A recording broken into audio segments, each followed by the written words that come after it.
आज की जो हमारी ये वीडियो है वो पार्ट सेकंड है। इससे पहले हमने जो पार्ट वन बनाया था उसमें हमने क्या क्या जाना था कि व्यंजन किसे कहते हैं, स्वर किसे कहते हैं, और जो स्वर है वो कितने प्रकार के होते हैं, लिखित आधार पर या उच्चारण के आधार पर, ध्वनि के आधार पर। इन सब के बारे में हमने पिछली वीडियो में जाना था। और हमने लास्टली जाना था उच्छिष्ट व्यंजन के बारे में कि उच्छिष्ट व्यंजन कौन कौन से हैं। अभी हम जानेंगे इस वीडियो में, आज की वीडियो में, स्वरों का जो वर्गीकरण है किस किस आधार पर किया गया है और कितने पार्ट्स में डिवाइडेड है। सबसे पहले हम बात करेंगे आज मात्रा के आधार पर स्वरों का वर्गीकरण कि मतलब कितने रूपों में बांटा गया है। तो तीन में कौन कौन से, हर्ष स्वर, दीर्घ स्वर और प्लुत स्वर। तो जो आपका हर्ष स्वर है उसमें सबसे कम समय लगता है आपको बोलने में, तो इसलिए ही उसको हर्ष स्वर बोला जाता है। और इसे मतलब इसका दूसरा नाम मात्रिक स्वर यानी एक मात्रिक, ठीक है। जो सेकंड है आपका दीर्घ स्वर, जो दीर्घ स्वर है आपका इरा, इसको बोलने में दो मात्रा के जितना समय लगता है, इसे द्विमात्रिक भी कहा जाता है। जो आपका थर्ड है आपका प्लुत स्वर, जैसा कि शब्द में ही मीनिंग पता चल जा रही है, प्लुत यानी गायब हो जाना। इसको बोलने में सबसे ज्यादा लंबा समय लगता है, परंतु जो इसको लिखा जाता है उसमें एक शब्द का विलोप होता है, अर्थात एक शब्द है जो बोलने में तो वो लगेगा कि हमने दो ही लिख, जैसे कि ओम। ओम को हम किस तरह से लिखते हैं, ओ मु, और बोलने में इसको बहुत लंबा समय लगेगा, परंतु ये ऊ क्या हम बोल रहे हैं उच्चारण के दौरान नहीं बोल रहे हैं, हम सिर्फ ओम बोल रहे हैं। तो एक क्या हो गया, प्लुत हो गया बीच वाला, यानी कि हट गया, गायब हो गया, हमको पता नहीं चला। तो इसलिए इसको बोलने में लंबा समय लगता है, और जब लिखते हैं हम तो इसमें एक चीज बोलने में तो लगेगा कि हमने लिखा दो ही है और एक चीज गायब हो जाती है इस पे। तो ये इसकी पहचान है प्लुत स्वर की। अब हम जानेंगे हर्ष स्वर में कौन कौन से अक्षर आते हैं। तो हर्ष स्वर जैसा कि नाम से ही पता चल रहा है, बोलने में छोटा, मतलब छोटा आ आएगा, छोटा आ, छोटा ऊ, छोटी ई, और क्या आएगा आपका इसमें री से ऋषि, ठीक है। दीर्घ स्वर में आपका क्या क्या आ जाएगा, दीर्घ स्वर में आपका आ जाएगा बड़ा आ, बड़ी ऊ, बड़ी ई, ए से एड़ी, ए से एनक, ओ से उखली और ओ से औरत, ठीक है। और इस प्लुत स्वर में मैंने बता दिया आपको ओम, और क्या आ जाएगा आपका राम, यानी कितना लंबा खींच सकते हैं ना, मतलब प्लुत स्वर का है ये कि इसको लंबा खींच सकते हो कितना भी, ठीक है। ये तो हो गया आपका किसके आधार पर, मात्रा के आधार पर। अब हम जानेंगे जाति के आधार पर स्वरों का वर्गीकरण। तो जाति के आधार पर स्वरों का वर्गीकरण कितने रूपों में है, दो रूपों में, एक है सजातीय और एक है विजातीय। सजातीय कौन से होते हैं पहले हम जान लेते कितने में है। एक है सजातीय, एक है विजातीय।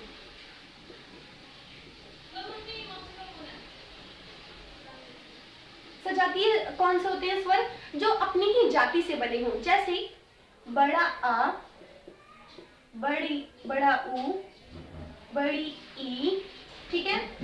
बड़ा आ, बड़ा ऊ, बड़ी ई, और आपका हो गया, ये तीन हो गया, इसमें तीन ही होते हैं सजातीय में। बड़ा आ किससे किससे बनता है मिलकर के, अपने ही, मतलब ये स्वर से ही बनता है, ये भी अपने ही स्वर से बनता है, और जो बड़ी ई है वो भी अपने ही स्वर से बनती है, आ ऊ और ई, ठीक है, ये अपने से ही बने हैं। अब विजातीय में कौन कौन से हैं, तो विजातीय चार हैं। कौन से चार हैं वो हम जानेंगे, ओ से उखली, औ से औरत, ए से एड़ी, और ऐसे एनक, ये है चार विजातीय। अब इन्हें विजातीय क्यों कह रहे हैं हम, देखो ओ से उखली वो किससे किससे बनता है मिलकर के, ऊ प्लस आ, ये ऊ और ऊ से तो नहीं बना, आ और आ से नहीं बना, ये अलग और अलग, यानी इसने मतलब किसके अलग अलग उससे बना है स्वरों से। ओ से औरत है वो किससे बनेगा, वो बनेगा ओ प्लस आ। ए से एड़ी आपका किससे बन जाएगा, तो ए से एड़ी आपका ई प्लस में आ, फिर बड़े से ना किससे बन जाएगा, ए प्लस में आ, इसलिए ये विजातीय है, और ये चार है, ठीक है। अब इसी को क्या कहते हैं, संयुक्त, क्या कहते हैं, संयुक्त व्यंजन, इसी को कहा जाता है। तो व्यंजन नहीं होता, वो स्वर होता है, मैं यही चेक कर रही थी बस, संयुक्त स्वर, ठीक है। ये आपका हो गया संयुक्त स्वर, हो गया इतना। और ये तो हमने किसके आधार पर जाना था, मात्रा के आधार पर और जाति के आधार पर। अब हम जानेंगे किसके आधार पर, तो अब हम जानेंगे इसका जीव के आधार पर। जीव के आधार पर 4 प्रकारों में बांटा हुआ है। पहला क्या है आपका जीव के आधार में, सबसे पहला है अग्र। अग्र में कौन कौन सा है कि मतलब जैसे अग्र में हो गया आपका ई से इमली, बड़ी ई से ईख, ठीक है, ए से एड़ी, ए से एनक। ए आगे से बोल रहे ना, बोलते समय उच्चारण करके देखिए तो पता चल जाएगा, ठीक है। मध्य जीव के आधार पर बढ़ रही है। अब बोल कर देखिए, आ कहां से बोल रहे हैं आप, मध्य से बोल रहे हैं। थर्ड है जो आपका थर्ड वो है पश्चिम, यानी बोलते समय आपको ऐसा लगेगा कि आप मतलब जैसे बड़ा आ, गले का मतलब सहारा ज्यादा लिया जा रहा है इसमें, ठीक है। छोटा ऊ, बड़ा ऊ, री से ऋषि और ओ से ओखली और औ से औरत, ठीक है। ये आपका हो गया पश्चिम आधार पर, जीव के आधार पर, ठीक है। जीव के आधार पर कितने हैं, 3 है आपके। और चौथा आप किसके बारे में जानेंगे, किसके आधार पर स्वरों को बांटा गया है, मुख के आधार पर। मुख के आधार पर, मुख के आधार पर 4 है। पहला कौन सा है आपका मुख के आधार पर, तो पहला है संवृत। संवृत। सेकंड आपका किसके आधार पर कौन सा है, मतलब विव्रत। थर्ड क्या है आपका मुख के आधार पर 4 है। पहला है संवृत, सेकंड है विव्रत, थर्ड है आपका अर्ध संवृत। अर्ध संवृत एंड आपका जो फोर्थ है वो है अर्ध विवृत, ठीक है। अर्ध विवृत। अब हम जान लेंगे कि इनमें कौन कौन से अक्षर आते हैं, ये भी जानना जरूरी है, पेपर में आ सकता है। तो संवृत में कौन कौन से आ जाते हैं आपका, जो मुख बंद कर कर भी बोले जा सकते हैं।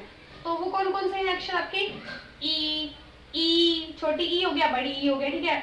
ऊ, बड़ा ऊ, ठीक है।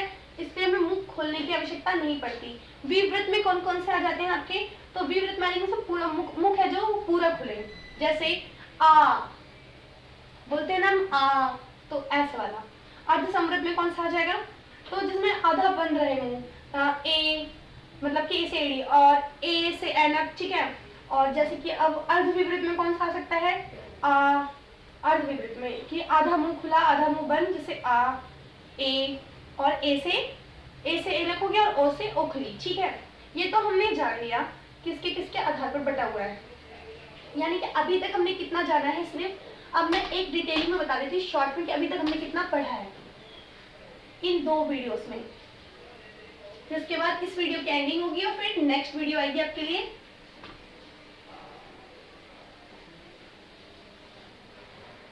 अभी तक हमने जाना है वर्ण के बारे में, हम इसमें जान रहे थे, जिसमें कि हमने जाना स्वर के बारे में, व्यंजन के बारे में, और किसके बारे में जाना हमने, स्वर, व्यंजन, संयुक्त व्यंजन के बारे में जाना हमने, ठीक। फिर हमने जाना उच्छिष्ट व्यंजन के बारे में,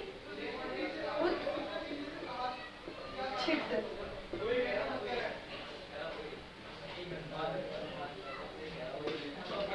ठीक। स्वर कितने हैं, 11, व्यंजन कितने हैं, 33, संयुक्त व्यंजन कितने हैं, 4, उच्छिष्ट कितने हैं, 2।